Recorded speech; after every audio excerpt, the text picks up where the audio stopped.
Hey everyone, welcome back to Exposed. I am your host, Jim Chapman, and for the next 3 episodes, we are going to go deep. Deeper than any documentary, deeper than the tabloids, and deeper than Britney herself has ever been allowed to speak in public. This is not a quick hit recap. This is the definitive, chronological, deep dive into the life of one of the most famous, most celebrated, and most controlled women on the planet. We're talking court transcripts, sealed medical records, never before heard stories from insiders, and Britney's own raw words from her book, The Woman in Me. We're pulling back the curtain on the good girl gone wild narrative and showing you the real story, the one that was happening behind the flashbulbs and the VMA kisses and the $1 million smiles. From a tiny town in Louisiana where she was raised with the voice and talent much larger than her small town, to the Mickey Mouse Club stage where she first locked eyes with a young Justin Timberlake, to the explosive rise that made her the highest paid female artist in history, and then to the darkest chapter of all,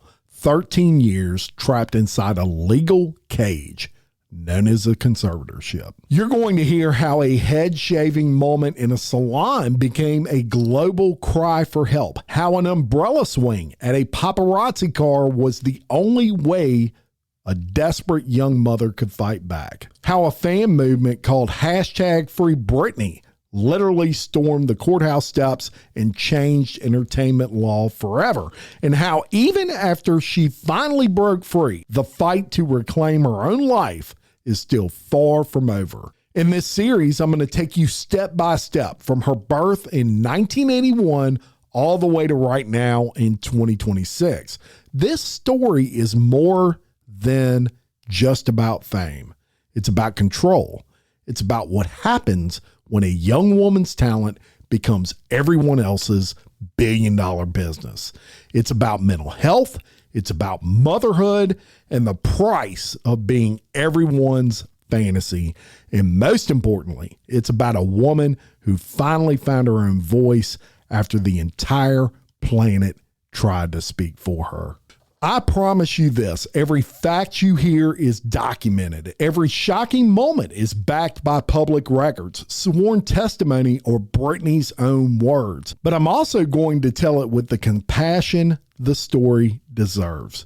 Because behind the headlines was a little girl from Kentwood, Louisiana, who just wanted to sing. So buckle up, grab your headphones, and maybe pour yourself something a little bit strong, because this ride gets dark, it gets wild, and it gets emotional in ways you will not believe. This is Notorious, the shocking life of Britney Spears. My loneliness is killing me, and I must confess, I still believe. When I'm with you, I lose my mind. Give me a sign. Hit me, baby, one more time.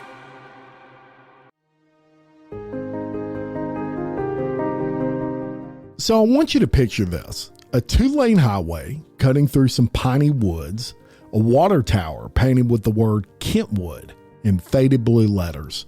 Population just over 2,000. This is Kentwood, Louisiana. It's a speck on the map in Tangipahoa Parish, where everybody pretty much knows everybody. It's a quiet town less than an hour from where I'm recording right now. And today, it's known for 2 distinct things: a bottled water company called Kentwood Springs and the birthplace of Britney Spears. It was here on a crisp December morning in 1981 that a baby girl entered the world who would one day sell over 100 million records and turn the entire planet into her stage. But on December 2nd, 1981, she was just Britney Jean Spears, 7 pounds, 4 ounces. Born not in Kentwood itself, but 20 miles away at the Southwest Mississippi Medical Center. This is in Macomb, because that was the closest hospital with a decent maternity ward. Her mother, Lynn Irene Bridges Spears, was 24 years old, a second grade teacher with a gentle voice and big dreams for her children. Her father, James Jamie Parnell Spears, was 29. He was a building contractor who could swing a hammer by day and play a guitar by night. They already had a 4-year-old son who was Brian, and the family lived in a modest 3-bedroom brick house on a quiet street lined with live oaks. Now, money was tight. Jamie's construction work could be feast or it could be famine depending on the weather in the economy. And Lynn's teacher salary, well, it barely stretched far enough to cover groceries, dance lessons, and the occasional new pair of tap shoes. From the moment she could walk, Britney was moving. Lynn would later tell interviewers that her daughter never simply walked anywhere. She danced. At age 2, she was already spinning and twirling in the living room to whatever song was playing on the radio. By age 3, she was standing on the coffee table, belting out every word to whatever was on television, whether it was a commercial, jingle, or a gospel hymn. The family joke was that Britney didn't have a volume knob. She only had 2 settings, off and blaring. Church was Britney's first real stage. Every Sunday at the Kentwood Baptist Church, little Britney stood in the children's choir. She would wear a white dress, her blonde hair, and the perfect pigtails, and she would sing with a voice that already carried a shocking power for such a tiny frame. Neighbors still talk about the Christmas pageant when she was just 5 years old. She was dressed as an angel. She stepped to the front of that stage and she sang "What Child Is This?" completely solo after the piano player missed her cue. The congregation fell quiet. When she finished, the applause was so loud the wooden rafters would shake inside of that church. Her mother, Lynn, would wipe tears from her eyes, already sensing that something unstoppable had started. But church wasn't enough for Britney. She wanted more. She begged her parents for dance lessons, gymnastic lessons, anything that let her perform. And Jamie and Lynn, they would scrape together the money. At the local gym, Britney trained 4 afternoons a week, flipping, tumbling, all with the same fierce concentration that she would later bring to music videos. Her coaches will remember a little girl who refused to quit even when her hands would bleed from the bars. Quote, "She had this fire," one early instructor would recall in a later interview. He would say most kids her age would cry if they fell. Britney would just wipe her eyes, get back up, and try again even harder. Pageants would become the next frontier. In the late 1980s and early 90s, small town Louisiana lived for its beauty pageants and its talent competitions. Britney entered all of them. Miss Tiny Tot, Miss Preteen Louisiana, Little Miss Talent USA, you name it, she was on stage. And she won. She would win crowns, sashes, and trophies that eventually filled an entire shelf in her bedroom. One of her most famous early wins came at the Kentwood Dairy Festival when she was around 7 years old. She tap danced and sang "I'm a Little Teapot," and I know I can't sing, but she sang that while wearing a homemade cow print outfit her mother had sewn the night before, and the crowd ate it up. Her home life was loving, but it was complicated. Jamie was stern, a no-nonsense provider. He was quick with a lecture, but he was just as quick with a hug when his kids needed it. He worked long hours. He sometimes came home frustrated when jobs would fall through. And Lynn, she was the dreamer, the one who sat on the edge of Britney's bed at night. She would read stories and encourage her to reach for the stars. Her older brother, Brian, was also protective, but he was also her biggest cheerleader. He'd sit through every pageant and talent show, and he would clap louder than anyone. Then, in 1991, when Britney was 9, everything would change again. Her little sister, Jamie Lynn, was born. Suddenly, the household had a newborn, And Britney, now the middle child, she took on the role of big sister with the same intensity that she brought to everything else. She would help change diapers, she would sing lullabies, and proudly show Jamie Lynn off to the neighbors. But that added mouth to feed meant even tighter finances. The Spears family, they knew the meaning of making do, hand-me-down clothes, homemade meals that they would stretch with rice and beans, and more than one Christmas where the big gift under the tree was a new pair of dance shoes instead of toys. Yet in that modest house on that quiet street, something extraordinary was growing. Britney's teachers at Kentwood Elementary, they noticed it immediately. She wasn't just talented. She was driven in a way that most adults would find startling. She practiced routines in the hallway during recess. She would stay after school to help the music teacher organize sheet music. And when the school put on its annual talent show, a 10-year-old Britney didn't just perform. She rehearsed until her voice would crack, then keep going. So in 1992, 10-year-old little Britney from Little Kentwood, Louisiana, she steps onto the biggest talent show on television at that point, Star Search.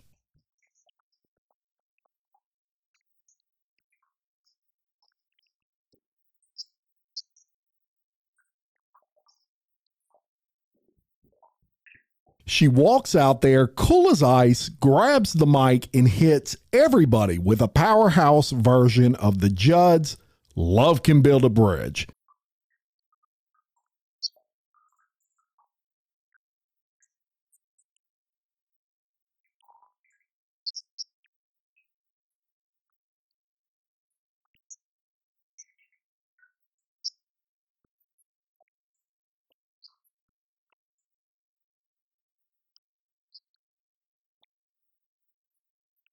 They gave her a solid 3 3/4 stars, but here's the part that still blows my mind. She lost narrowly to a 12-year-old kid named Marty Thomas, who scored a perfect 4.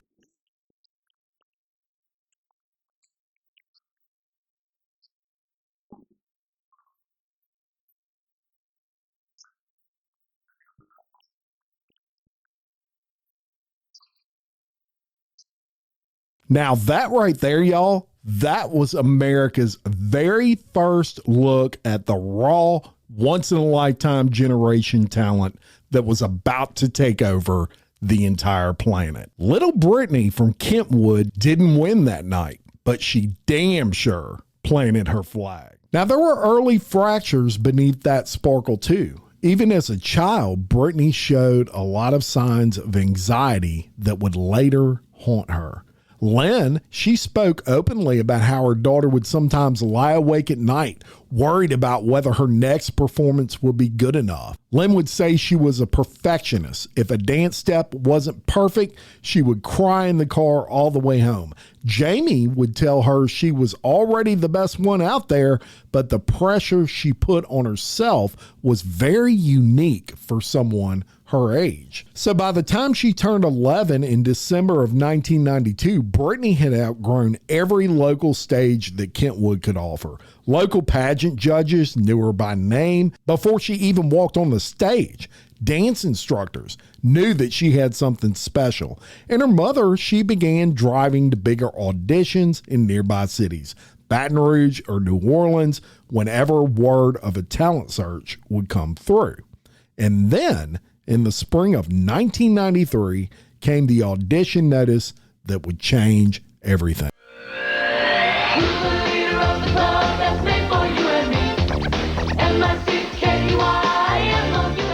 The all-new Mickey Mouse Club, a Disney Channel reboot, had already launched the careers of kids like Justin Timberlake and Christina Aguilera, and it was holding open calls in Atlanta, Georgia. Now, Britney was only 11, but she begged her mother to let her try out. Lynn and Jamie talked about it over the kitchen table one night.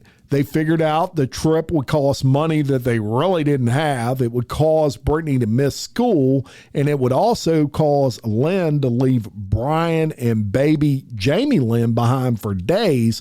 But Britney was persistent, and so they decided, why not? So in the summer of 1993, Lynn packed the car, kissed Jamie and the younger kids goodbye, and drove her 11-year-old daughter 8 hours to Atlanta. And Britney, she wore her favorite audition outfit, a simple black leotard under a denim jacket. And she carried a cassette tape of her prepared song in a plastic case. She had no idea this single audition would open the door to Orlando, to television cameras, to a whole new world, and to a boy named Justin, who would later break her heart in front of the entire planet. For now, in the humid Georgia air outside of that Atlanta audition hall, a little girl from Kentwood stood on the sidewalk holding her mother's hand, heart pounding, dreams bigger than the state of Louisiana. And this is where everything truly begins. And that audition hall in Atlanta was not what you may think for a production standing on the outside looking in. Truth be told, it smelled like sweat, hairspray, and pure nervous energy. Hundreds of kids, some as young as 8, others pushing 15, they stretched, vocalized, and practiced their routines in every corner. And it was the summer of 1993. The all-new Mickey Mouse Club was holding one of its final open calls for season 7. Now, 11-year-old Britney Spears had already been turned away once before. At the age of 8, she had auditioned in New Orleans and been politely rejected, with the casting director saying she was too young. But this time, she was older, more polished, and absolutely determined. She stood in line wearing that simple black leotard under that denim jacket, clutching that cassette like it was a golden ticket, and her mother, Lynn, waited outside in the hallway with her heart absolutely in her throat. When Britney's number was called, she walked into the room with the quiet confidence of someone who had won every pageant in Tangipahoa Parish.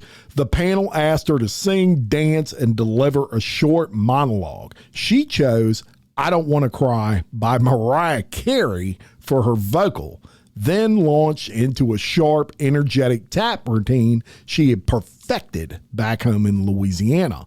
The room went quiet.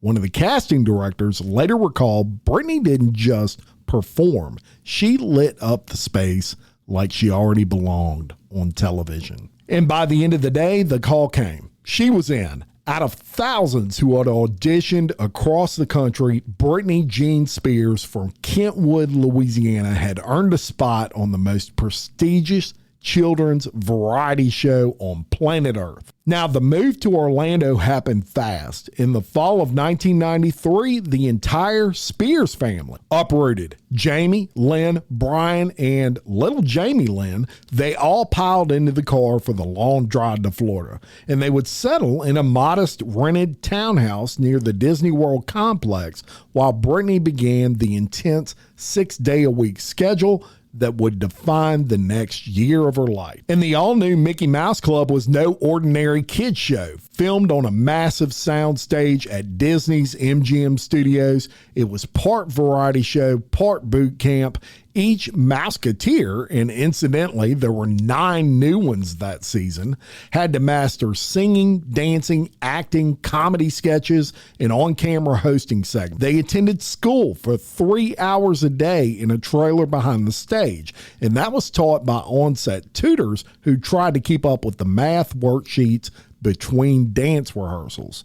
Now, Britney was one of the youngest Mouseketeers that time, and the smallest.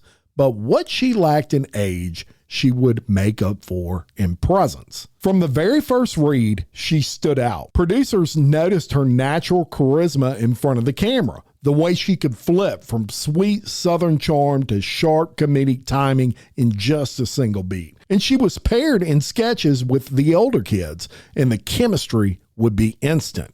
And then there would be a boy who would change her life forever. Justin Timberlake was 14. He was already tall and lanky, and he had that trademark curly hair and that easygoing smile. And he had been on the show since season 6 and was considered one of the vets. The first time Britney and Justin locked eyes during a group warm-up, something clicked. They were paired together almost immediately for a duet. Justin, he had this smooth R&B infused voice, and Britney had this powerhouse belt. And when they would sing together, it would sound electric, even in rehearsal. Now, off camera, they became fast friends. They would joke around, they would share snacks between takes, and they would sneak glances across the cafeteria. Britney later described in interviews how Justin made her feel seen in a way that no one else did. It was a first love type feeling for her. Now, this cast was stacked with future superstars. Christina Aguilera, a year older than Britney, was already a vocal powerhouse. Ryan Gosling brought dry humor and would quickly become the big brother figure. Kerry Russell, J.C. Chazez, and Nikki DeLoach rounded out the group that felt more like a traveling circus family than co-workers. They would live together in the same Disney-provided housing complex.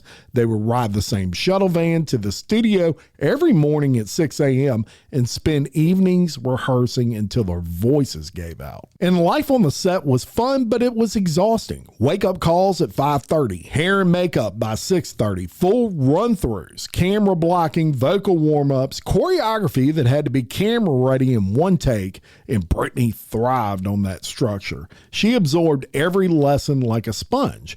How to hit her mark, how to project her voice for television mics, how to smile through the 12-hour days. It was an amazing opportunity for her, but it was also exhausting and pressure-filled for such a young lady. And at night, back in the townhouse, Britney would sometimes crawl into her mother's lap and she would cry quietly. She would miss the quiet streets of Kentwood, the smell of her grandmother's cooking, the freedom to just run around the yard without a schedule. The Disney machine was relentless. Every Mouseketeer was under constant scrutiny, weight checks, posture corrections, media training that taught them exactly what to say and what not to say. Britney was told early that her Southern accent was too thick for national television, and so she would work hard to smooth it out, practicing in front of the mirror until it sounded polished and neutral. Yet that pressure only seemed to sharpen her talent. Fans who watched the show that season still remember the tiny blonde Mouseketeer with the oversized Mickey ears who seemed to glow under the lights.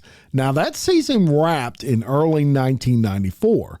The show had been renewed for one more year, but Disney executives quietly decided not to bring Britney back for season 8. The official reason given to her was that she was too young to continue with an older cast. In reality, the network was already shifting focus and ratings were starting to slip. The cancellation of the entire series came shortly after. So Britney flew home to Kentwood with a suitcase full of costumes, a head full of new skills, and a heart that had tasted the spotlight and could never go back to an ordinary life. She had just been and lived on a real television set. She had performed for millions. She had held hands with Justin Timberlake during a slow group number and felt the first flutter of something deeper than friendship. And looking back, the Mickey Mouse Club was Britney's first true launch pad. It polished every raw edge that she had brought from Louisiana. It taught her how to work on camera, how to command a stage, and how to smile even when she was just flat out tired. It also planted the first seeds of a child star pressure cooker that would follow her for decades.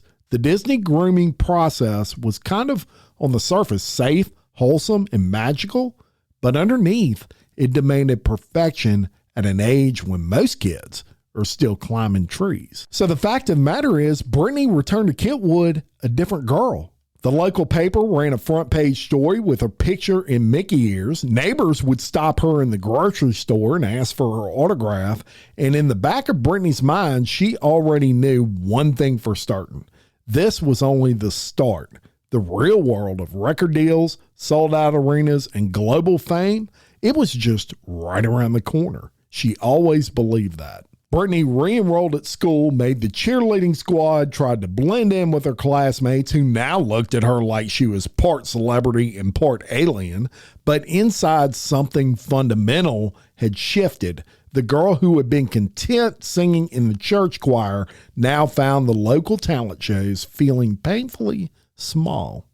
She would lie awake at night. She would replay every Mouseketeer sketch inside of her head, and the roar of the studio audience still would echo in her ears. Kentwood suddenly felt a little bit like a cage. Her mother, Lynn, she would see this immediately. Her daughter was not the same carefree pageant kid. The Disney experience had lit a fire that couldn't be put out with after-school activities or Sunday services. So Lynn made a promise to herself one night that if that's what Britney wanted, she's going to help her daughter get it, no matter what it would take. Money was tighter than ever. Jamie's construction job still came and went with the economy. Lynn's second grade teacher salary covered the basics, but the extra gas, motel rooms, and audition entry fees would add up fast. Every Friday after school let out, Lynn would load Britney into that same old car that they had, sometimes with a cooler of sandwiches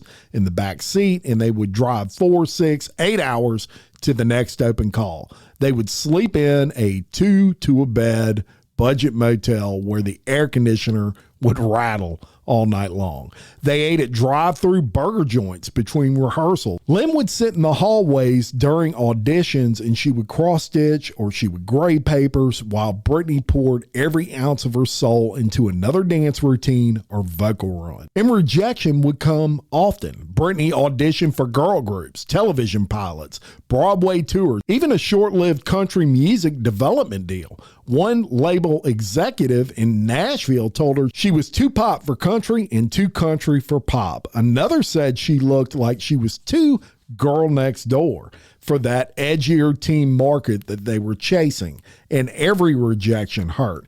But Britney refused to let it show in front of her mother. In the car, on these long drives home, she would sometimes cry quietly in the window. But by the time they would pull into the driveway, she would force a smile and say, "Next one, Mama. Next one's going to be the one." At 13, Britney pushed even harder. She enrolled in a prestigious summer program at the Professional Performing Arts School in New York City, living with distant family friends and riding the subway alone for the first time. She studied voice, acting, and dance from morning until night. She would absorb every technique like a sponge. Back in Kentwood, she would keep performing anywhere that they would have her. Church revivals where the congregation still remembered her as the little angel who sang "What Child Is This?" School assemblies, even the occasional mall appearance where local radio stations would play her old Mickey Mouse Club clips and fans would line up for autographs. The family sacrifices also ran deep. Her dad would work extra shifts and missed family dinners so that Lynn could keep driving. Brian would help watch Jamie Lynn so his mom could focus on Britney's. Neighbors would say the Spears were pushing that girl too hard. But inside of that house, the atmosphere was one of fierce, loving belief. Lynn would sit at the edge of Britney's bed late at night, brushing her hair and whispering, "God gave you this gift for a reason, and we're just clearing the path." So by 1997, Britney had turned 15. She was taller, more confident, and carried herself with the quiet poise of someone who had already logged thousands of hours under stage lights. Her small-time manager, Larry Rudolph, he had been shopping a homemade demo tape. Britney singing over karaoke tracks at a friend's garage to every label that would listen. And one label finally bit. Jive Records. The audition was scheduled for a humid afternoon in a midtown Manhattan conference room on a hot June day. Britney walked in wearing a simple white tank top and jeans. No entourage except her mother, who waited anxiously in the hallway with a styrofoam cup of coffee. The Jive executives, including label president Clive Calder, asked her to sing a cappella. She chose Whitney Houston's "I Have Nothing," a ballad that demanded raw power, emotional depth, and control far beyond her years. She closed her eyes, she took a breath, and she let it rip. When the final note faded, the room was dead silent for about 3 seconds. Then Clive leaned forward, looked her dead in the eye, and said the words that would change pop music forever. Quote, "We want to sign her today." Now, the deal was modest by industry standards. It was relatively small in the terms of an advance, and a multi-album contract gave the label a lot of heavy creative control, but it was real. Britney was officially a recording artist.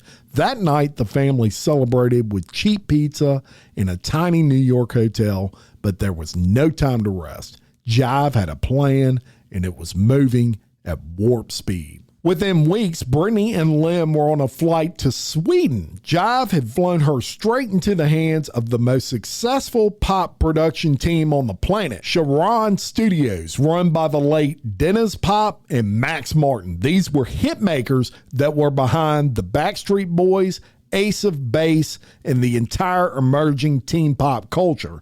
The moment could not have been more perfect. The Spice Girls had just taken the world by storm with Wannabe. Hanson's Bop was inescapable. Teen pop was no longer a niche genre. It was the dominant sound of the late 1990s, and every label was racing to find its next breakout star. In the studio, Britney met Max Martin for the first time. He played her a bouncy, mid-tempo track that he had been tinkering with a killer hook and a simple, addictive melody. The working title was Baby One More Time. Britney listened once, stepped up to a microphone in her oversized headphones, and delivered the vocal in essentially a single take. Martin would later say in interviews that he knew instantly this voice, this energy, this girl was going to define the next era of pop. They recorded 4 more tracks in just 10 days. Britney was jet lagged, homesick, and only 15 years old, but she worked like a seasoned professional. 12-hour days, perfect pitch, 0 complaints. Back in the United States, Jive's marketing machine, it went into overdrive. They crafted her image with almost military precision. The sweet, church-going Southern girl next door who could still smolder just enough to make teenage hearts race and parents slightly nervous. Schoolgirl uniforms, glossy lips, that new iconic blonde hair with the subtle dark roots for the edge. Publicists planted stories about her Kentwood upbringing and strong family values while simultaneously teasing a more provocative side in early photo shoots. It was a delicate, calculated balancing act, innocence wrapped in just enough suggestion to dominate the charts. By late 1997, the first single was mixed, mastered, and ready for the world. Jive flew Britney to New York for her very first major professional photo shoot in a whirlwind of label meetings. She was still helping with the chores when she flew home to Kentwood between trips. She was still calling her sister every single night, but the transformation was undeniable. The girl who had once tap danced as a teapot in a homemade cow print outfit at that Kentwood Dairy Festival was now standing in front of a state-of-the-art microphone in Sweden recording a song that would soon become the fastest selling single by a teenage artist in history. The long transition years, the endless highway miles, the cheap motels, the heartbreaking rejections, and the unwavering belief of one determined mother were finally paying off. The small town dreamer from Kentwood had paid every single due on every back road and audition couch in the South. The spotlight wasn't just waiting anymore. It was coming at her full force. So January 12th, 1999, that was a Tuesday morning that felt like any other in America. That is until radio stations across the country flipped their playlist and dropped a brand new single that would change pop music forever. The song started with a simple, hypnotic piano line. Then that unmistakable voice that cut through like a lightning bolt. Oh, baby, baby, how was I supposed to know that something wasn't right here? Britney Spears was 16 years old when Baby One More Time hit the airwaves, and within hours, it was everywhere. Radio, MTV, every mall sound system from Kentwood to Tokyo. The music video, the iconic Catholic schoolgirl uniform, the pigtails, the synchronized dance moves in an empty high school hallway exploded onto the screens and, quite frankly, refused to leave. Directed by Nigel Dick and shot in a single day, that video became an instant cultural masterpiece. Teenagers everywhere were copying that choreography in their bedrooms. Parents were debating whether the "Hit Me" lyric was a little bit too suggestive, and record executives at Jive were watching the sales numbers skyrocket in real time. By the end of the first week, that single had sold over 500,000 copies. By the end of the month, it was the fastest selling single by a teenage artist in history. The debut album, also titled Baby One More Time, dropped on January 12th and also debuted at number 1 on the Billboard Top 200. It would go on to sell more than 10 million copies in the U.S. alone, 14 million worldwide, making Britney the best-selling female artist of the year and turning her into an overnight global sensation. Do you find it hard to deal with the fame part of it? Are you able to go out in the street or everyone knows it's you? Sometimes. I'm just now starting to get, like you'll go into a store and people will be like asking you for your autograph and stuff, but it's flattering to me. I think it's really sweet. Yeah, well, you're a level-headed young girl, and I hope that you stay that way, and I think that you will. Stay there in Louisiana. It's a nice place, and it'll keep you grounded. Good to see you, sweetheart. Take care. We'll be right back after this break. The world had never seen a star rise quite like this. Britney went from performing at small-town Louisiana fairs to headlining the MTV Video Music Awards in just 9 months. On September 9th of 1999 at the MTV VMAs in New York, she stepped onto the stage in a black suit that she quickly ripped open to reveal a skin-tight, glittering, flesh-colored outfit underneath. She prowled the stage like a seasoned vet, microphone in one hand, hips moving with confidence that made the entire audience lose their minds. The performance of Baby One More Time and a new single titled You Drive Me Crazy cemented her as pop's new queen. Rolling Stone would later call it one of the most important VMA performances of all time. But that fame came with an intensity no 17-year-old could have prepared for. Paparazzi camping outside her hotel rooms, tabloids printing daily lies about her weight, her boyfriends, even her virginity pledge. Every move was scrutinized. Britney later described in her book how she would cry in the back of limos, overwhelmed by the constant flashbulbs and the loss of any sense of normalcy. Yet on stage and in interviews, she remained the ultimate professional, smiling that $1 million Southern smile, answering every question with poise, and working 18-hour days, never complaining. And then there was Justin. Now, the spark had first ignited on the Mickey Mouse Club set in 1993, and it never completely went out. After that show ended, Britney and Justin, they stayed in touch through occasional phone calls and messages, two kids navigating the strange new world of the music industry. Then in late 1998, as Britney's single was about to drop, NSYNC, which was Justin's group, they were also exploding. The two stars reconnected at a party in LA. This time, the chemistry was undeniable.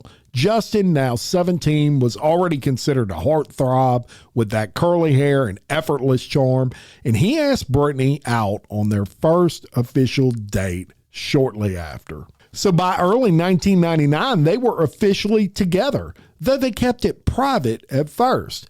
The public reveal came gradually through joint appearances and carefully worded interviews. They walked their first red carpet together at the 1999 Billboard Music Awards, looking every bit the golden teen couple. Justin would later say in interviews that Britney understood the pressure in a way no one else could.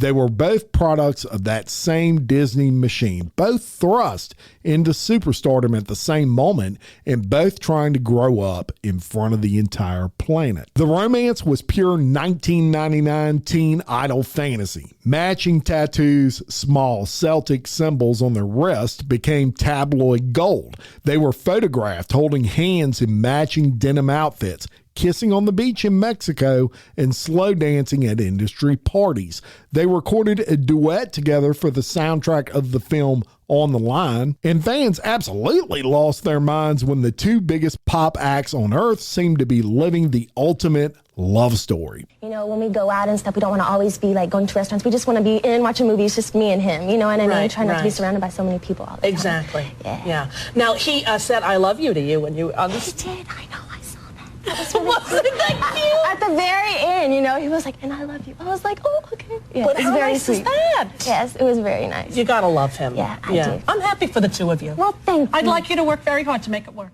Britney called Justin her first real love in later reflections. He referred to her publicly as my girl and wrote the songs that fans swore were inspired by Britney. But the microscope of fame magnified everything. Every argument, every rumor, every late night phone call was dissected by the tabloids. Paparazzi followed them on vacations. Radio hosts asked invasive questions about their sex life. You're not engaged, so where'd that come from? I don't know. It's just, I have no idea. One day I woke up and he was like, oh, baby, we're engaged. Did you know that? And I was like, no. So, no. Okay, you said one day I woke up. Where was he? Huh? You said one day I woke up. I don't remember exactly where I was. Because you implied that you lived together. One day I woke up. I woke up at my hotel and he called me at my hotel. Okay. Yes, that's what happened. Okay. I don't know, but did you all hear what she said? One day I woke up and he said, baby, did you hear we're engaged? So I thought he was like right there when you woke up. No, that's not how it Okay, was. that's not happening. Yeah. Okay, do you guys live together? I heard that rumor too.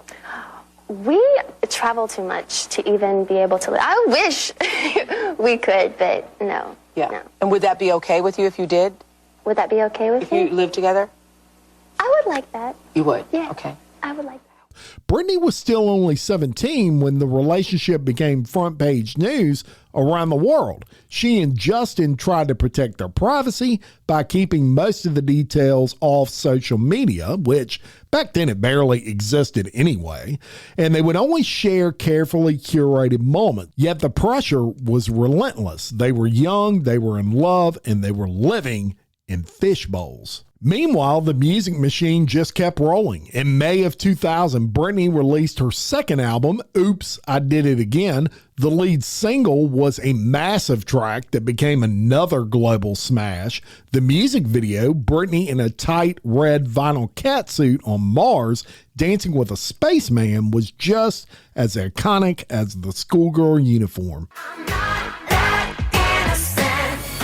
The album debuted #1, sold over 9 million copies in the US, and cemented Britney as the undisputed queen of teen pop. She launched the Oops, I Did It Again tour, playing to sold-out arenas night after night, changing outfits between songs while dancers would actually spin around her. And through it all, Justin was there, sometimes backstage, sometimes watching from the VIP section, but always supporting. They made joint appearances on TRL, posed for magazine covers, and they even performed together at award shows. Yet behind the matching tattoos and red carpet smiles, the 24/7 paparazzi, it was already taking its toll. Britney has spoken about how the constant scrutiny made even the simple dates feel like performances. Justin was dealing with his own skyrocketing fame as NSYNC started its own world tour. The two of them were growing at warp speed. They were learning how to navigate money, contracts, managers, and expectations of millions of fans who felt like they owned a piece of that relationship. And by the end of 2000, they were living together part-time in LA, trying to build something real while the entire entertainment industry watched their every move. They talked about their future, their marriage, maybe kids someday, but both were still teenagers at heart. They were carrying the weight of careers that demanded perfection every single day. The romance that once felt like destiny was about to face its biggest test. So next episode, we will get into the very public breakup between Justin and Britney, the continued rise of fame for Britney, and the moves that launched her into iconic status and the impending spiral that would threaten to destroy it all. Thanks so much for listening. Check out the Patreon for commercial-free early releases, bonus episodes, and even quarterly gifts at patreon.com/exposedpodcastfiles. And until next time, for Exposed, I'm your host, Jim Chapman. Much love.